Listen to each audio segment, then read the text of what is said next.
बहुत शानदार है।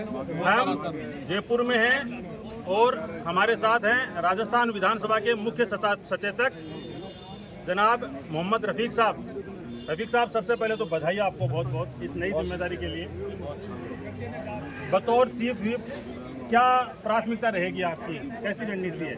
देखिए, ऐसा है कि विधानसभा के अंदर फ्लोर मैनेजमेंट प्रॉपर रहे और जिस काम के लिए इनको जनता ने चुना है और जो एक्सपेक्टेशन जनता की है, विधानसभा चले, जनता से रिलेटेड मुद्दे उठाए जाएं, आवाम का कैसे फ़ायदा हो, आम आदमी का कैसे फ़ायदा हो, किस तरीके से हम सवाल पूछें कि जनता को ज़्यादा से ज़्यादा लाभ मिले, ये सब हमारी जिम्मेदारी है। फ्लोर मैनेजमेंट रहे, विधायकों की उपस्थिति रहे और जो आम आदमी से जुड़े हुए मुद्दे हैं वो ज़्यादा से ज़्यादा विधानसभा में उठाए जाएं, ये सब हमारी प्रायोरिटीज़ है।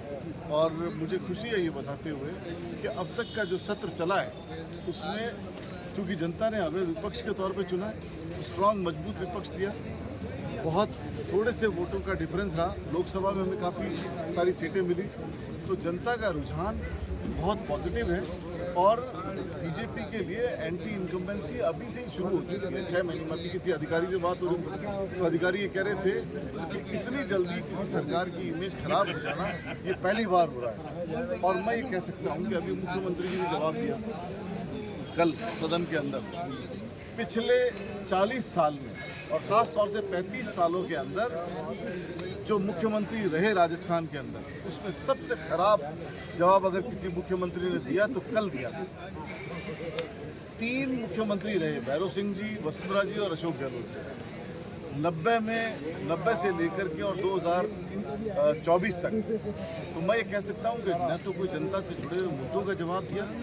जब फाइनेंस मिनिस्टर दिया कुमारी जी हैं और ये तय हुआ कि भाई अप्रोप्रिएशन बिल पे जब मुख्यमंत्री जी बोलेंगे, जब मुख्यमंत्री जी बोलते हैं तो ये होता है कि एक्सपेक्टेशन जनता की बढ़ जाती है, आम आदमी की उम्मीदें बढ़ जाती है और आम आदमी की उम्मीदों पे कोई खरा नहीं उतरे मुख्यमंत्री जी, किसी तरह की बात कर नहीं पाए।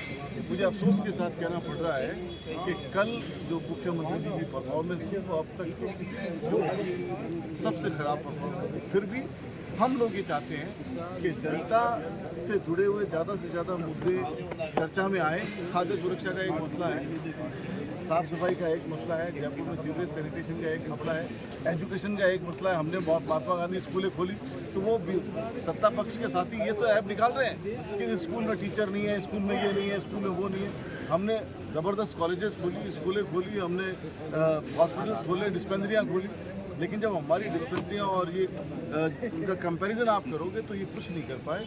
और मैं ये दावे से कह सकता हूँ कि जब 5 साल ख़त्म होंगे तो हमारा जो 5 साल का अचीवमेंट है और जो 5 साल इनको जनता ने दिए हैं, जो मैंडेट इनको दिया है, मुझे तो लगता नहीं कि 5 साल भी पूरा कर पाएँ, लेकिन जो काम इनको दिया है हमारे कंपैरिजन में इनका कंपैरिजन करोगे तो ये 10% भी नहीं उतर पाए।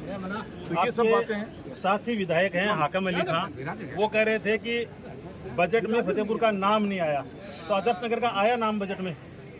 देखो हाकिम भाई तो यहाँ बोल के की ले पड़ा और मैं क्यों आई तो देवगा कौन तो मैं गली पूछने से जाके लिए जनता ने मेरे को चुन लिया और जनता ने हम दोनों को विधायक को चुना है तो हमें जनता के काम के लिए, जनता के मुद्दे के लिए काम करवाने आते हैं और काम करवाएंगे और करवाते रहेंगे। आदर्श नगर को क्या चाहिए सबसे पहले आपके सेकेंड टर्म में?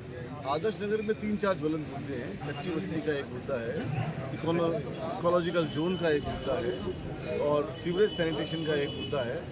हमने मेरे ख्याल से आदर्श नगर कॉन्स्टिट्यूंसी में पिछले 70 सालों में जितना काम नहीं हुआ उतना हमने 5 साल में कराया और 5 साल में आप ये समझो कि 2018 तक मेरे यहाँ हॉस्पिटल्स की संख्या टोटल 9 थी, 8 थी और हमने 5 साल में 9 और खोल दी, 9 नई हॉस्पिटल्स खोल दी। इससे बड़े अचीवमेंट्स नहीं हो सकते और ये पूरी जग जाहिर है। हॉस्पिटल जब आप नहीं खोलते हो तो हवा में नहीं खुलती है, किसी में सेक्शन में नहीं खुलती है, किसी के साथ जुड़ती नहीं है, अलग जगह स्पेस आता है, डॉक्टर बनते हैं, डॉक्टर बैठते हैं, दवाइयाँ शुरू होती है, इलाज शुरू होता है।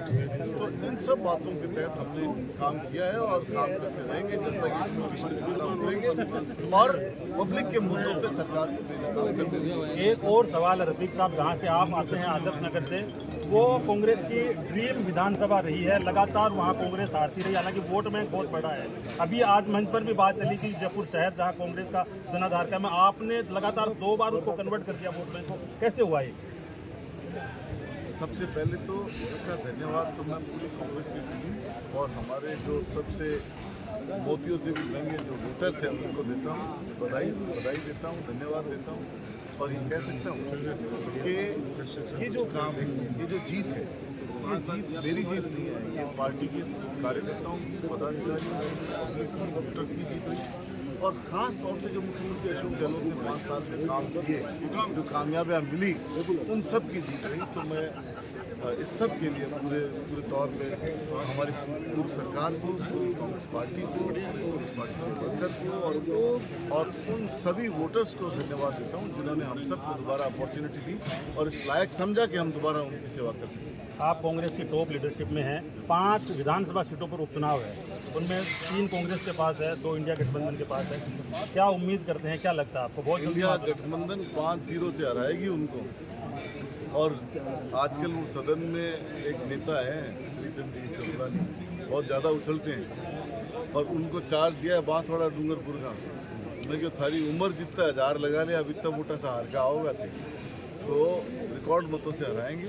5 सीटें कांग्रेस जीतेगी। प्रॉपर आपकी भी ड्यूटी लगाई है एक विधानसभा सीट मेरी दौसा में लगाई है, हमारी वर्किंग चालू है और मेरी कोशिश रहेगी कि हम बेहतर से बेहतर परिणाम दे सकें। तो ये थे कांग्रेस के कद्दावर नेता मोहम्मद रफीक साहब। हमारे साथ जुड़ने के लिए आप सबका बहुत बहुत धन्यवाद। देखते रहिए बोलता राजस्थान और केसरी राजस्थान। आप सबका बहुत बहुत धन्यवाद। Thank you.